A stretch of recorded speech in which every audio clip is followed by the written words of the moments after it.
வணக்கம் நண்பர்களே. உங்கள் உடல் எப்படி நோய்களில் இருந்து காப்பாற்றப்படுகிறது தெரியுமா? நான் வெள்ளை இரத்தக் கோள்கள் WBC உடலுக்குள் நுழைந்த கிருமிகளை எதிர்த்து போராடுகிறேன்.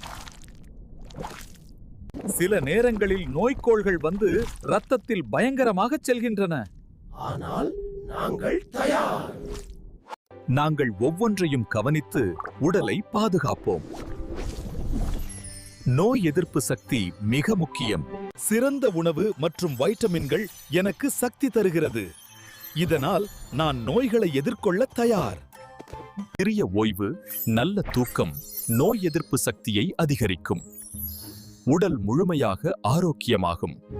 நண்பர்களே, நோய் எதிர்ப்பு சக்தியை அதிகரிக்க ஏதேனும் குறிப்புகள் உங்களிடம் இருந்தால் கீழே கமெண்ட் பண்ணுங்க. இது போன்ற பயனுள்ள வீடியோக்களுக்கு ஹெல்த்திக்ஸ் தமிழ் சேனலை சப்ஸ்கிரைப் பண்ணுங்க.